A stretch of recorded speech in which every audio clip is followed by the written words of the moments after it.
What's up, people of Earth? I'm Jack, and I'm back for SocioPathos, a channel dedicated to educating everyone on my experience with ASPD, as well as cultivating a discussion around mental health.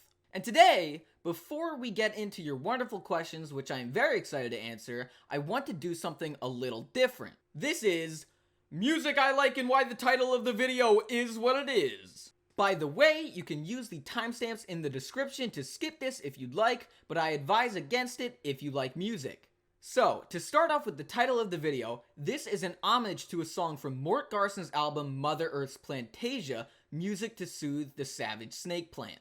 What blows my mind about this album is the fact that it's an entire album designed for plants to listen to help them grow. It's really incredible when you realize it was released in the 1970s, and Mort's description of the work is warm earth music for plants and people who love them. Now, this is dope as hell because everyone loves plants, and if you don't, you're an idiot because you need them to, breathe. Enough rambling about this album. I'm gonna leave a link to its story in the description anyway, so here's a little section of one of the first tracks on the album titled Symphony for a Spider Plant.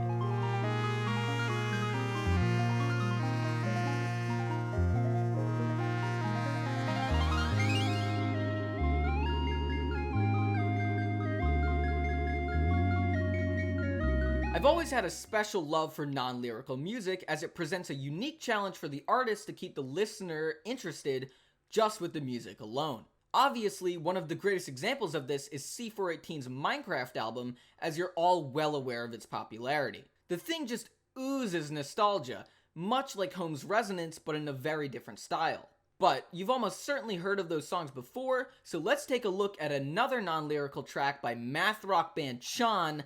This is Story.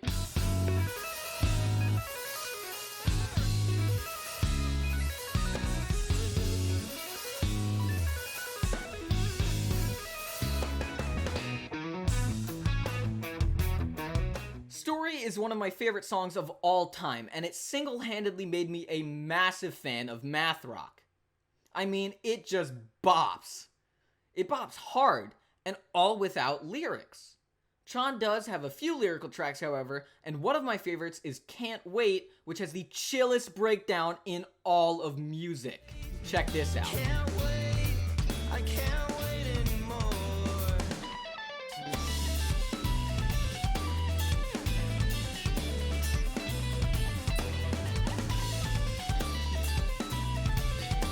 I don't even care if this video gets copyrighted because I don't do this channel for profit anyway. But goddamn, that was sick. Alright, let's change the pace. I love pretty much every genre of music, so I could keep going on with this list for days, but let's rattle off a few I would love for you to give a listen to. My dad introduced me to Hotel California, a song I'm sure many of you are aware of, but my personal favorite song my pops has shown me is Daddy's Cup by the Drive-By Truckers. See, it ain't about the money or even being number one. You gotta know when it's all over, you did the best you could have done. And knowing that it's in you and you never let it out is worse than blowing any engine or any wreck you'll ever have. If you like stories and songwriting, that one's a classic. But fuck all that, let's listen to some hip-hop and rap in here. I'm a massive MF Doom fan, and basically every one of his songs is a killer, but my favorite has to be Doomsday. I used to cop a lot, but never cop no drop. Hold mics like ponytails tight and bobble ops. Stop, stick around, come through and dig the sound of the fly brown 6060 psycho who throws a dick around. Bound to go 3 plat, came to destroy rap. On that note, here's probably one of my favorite songs ever by the incredible band Wolfpack, Wait for the Moment.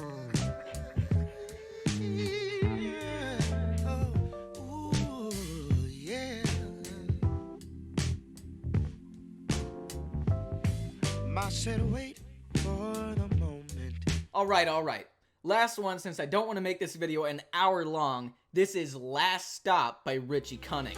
Put a quarter in the jukebox, I don't care what song you pick. Make sure it's a nice long one so it ain't gone too quick. Something I can sing along with while I sit and toss a couple back. Think about the good times and the hard times and the times I just chuckle at. Tell me all about That song resonates with me so hard, it's wild. I think I'm just a sucker for good sax though. Alright, that's the end of this video's beginning round bonus feature, so let's get right into your questions. The first one is from Cody Runa, who asked, do you believe people in your family have it? Is it genetic or just the environment? Good question, Cody.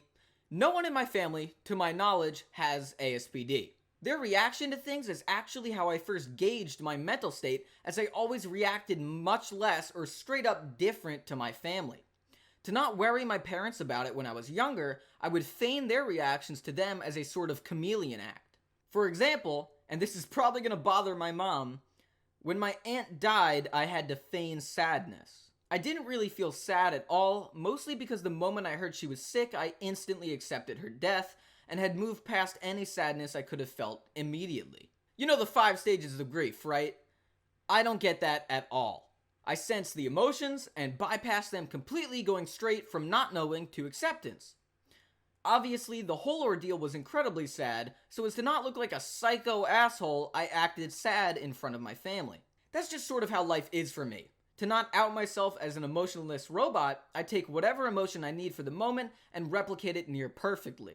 Obviously, as I've said before, sadness is the hardest for me, so moments like this one described are always the toughest to maintain. As for the genetic or environmental thing, my family has always been fantastic, even through my parents' divorce, so for me, it's absolutely genetics and not a bad home environment.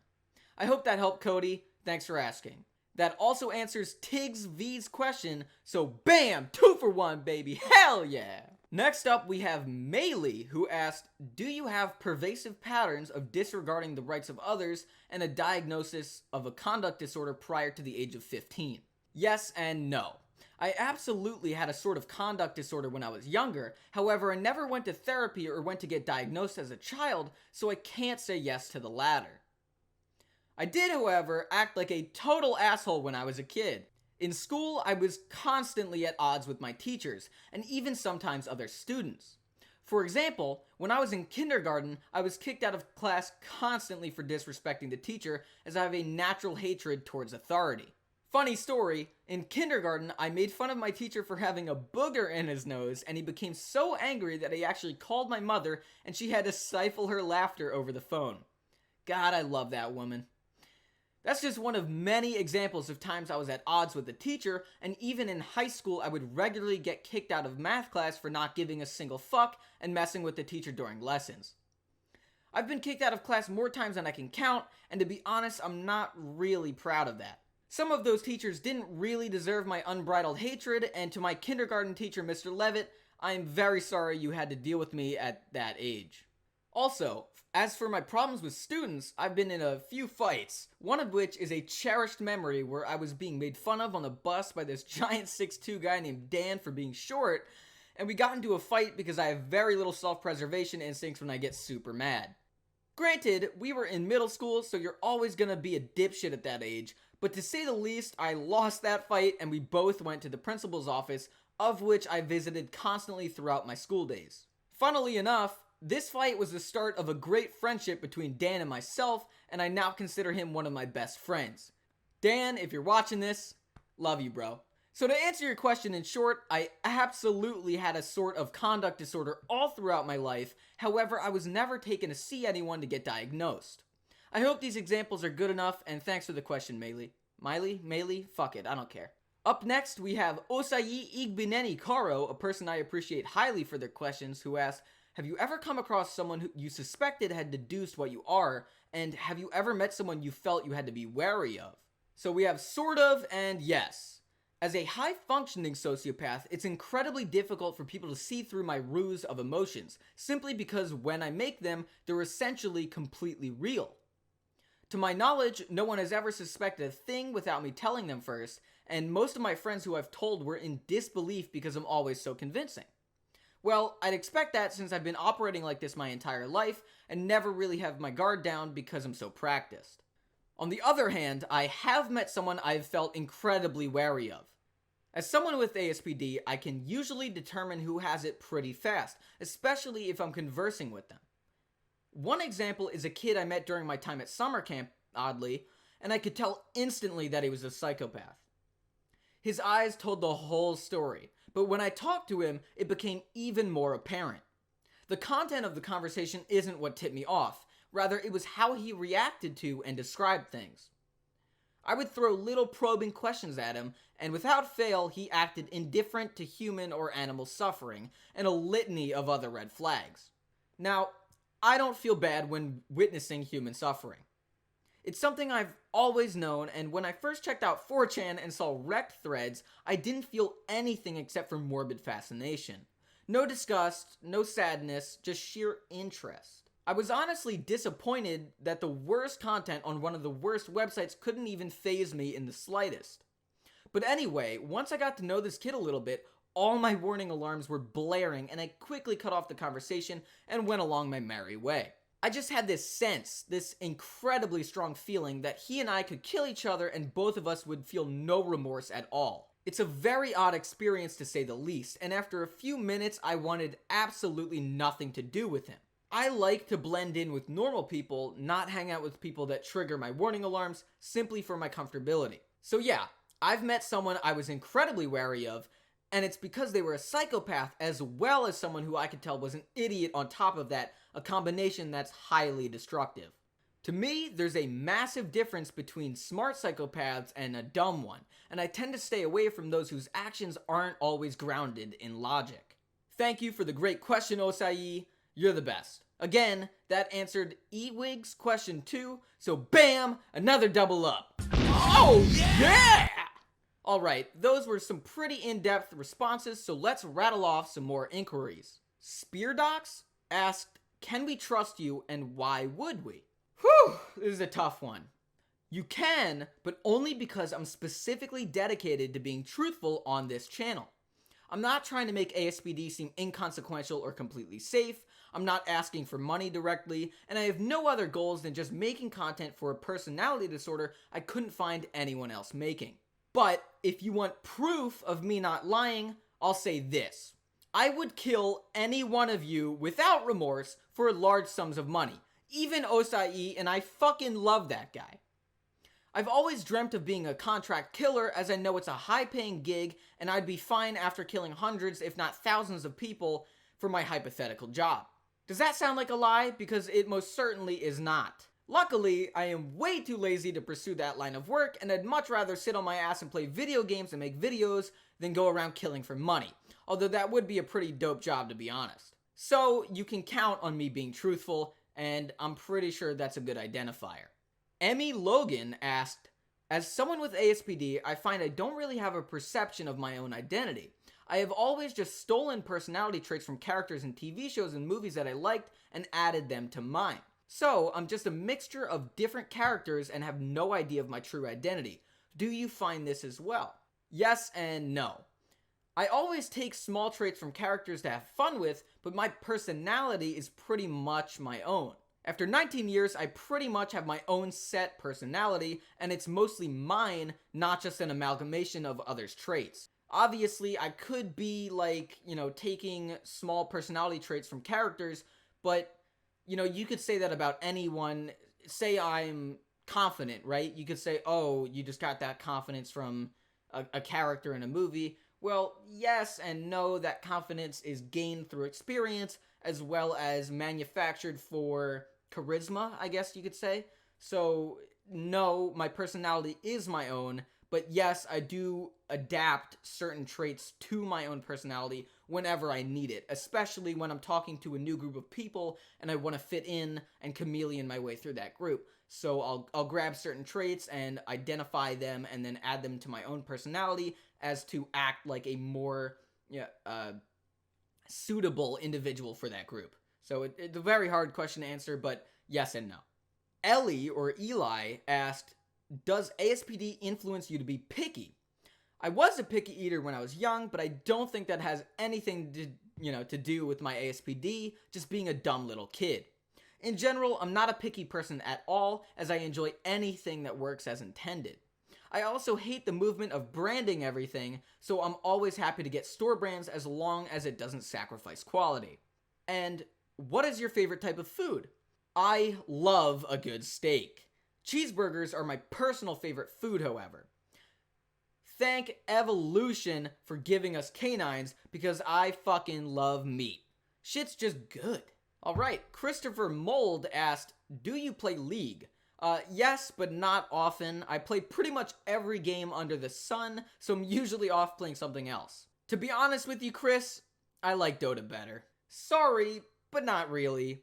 Riot can suck a cock for not having free champs, and I'll fucking die on that hill.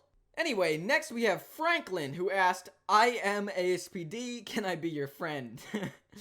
Hi ASPD Franklin, yes you can be my friend. Speaking of which, the community Discord is now up and you can find it in the description, so come say hi.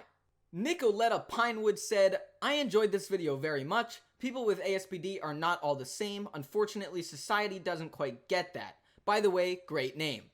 Thank you for the kind words, Nicoletta. And yes, the name Sociopathos is pretty cool, although it only took me 5 seconds to come up with. Vanity said, you are so handsome. First off, thank you. And second, that's hilarious to me that Vanity said that, as vanity is described as the inflated pride in oneself or one's appearance. How appropriate. And finally, Angie Monge said, that's cool, you're like Spock. Yes, thank you, Angie. It's true, I am pretty much like Spock. I've always identified most with cold and emotionless characters in movies and media, so thank you for noticing. Also, Spock's a fucking badass, so fuck yeah, love that shit. Alright, that's all I'm willing to go through today. Thanks for tuning in, thanks for asking questions, and a massive thank you to everyone who subscribed. And that's it. This has been Jack for SocioPathos, signing off. Peace. Yes, we're done. This has been a 27-minute recording for these voice lines, so I hope you guys appreciate it. I'm gonna go edit this video now. Thank you for sticking by. Thank you for subscribing again. You guys are fucking awesome. I never, ever in my wildest dreams would have expected this channel to be doing this well after so few videos. So you guys are awesome. Thank you so much. And this is all off the cuff, by the way. I'm speaking my mind and my heart right now. So, oh yeah, by the way, I'm sorry that the video may be cutting at certain points. I am still unsure as to why it's all choppy, but honestly, I think it works with the aesthetic of me being like robotic, so I'm, you know, sort of fine with leaving it in. And yeah, I don't have anything else, so thanks for tuning in, guys. Love you, and have a good one. Yay, we're done. Fuck yeah. Alright. Time to edit. Woo!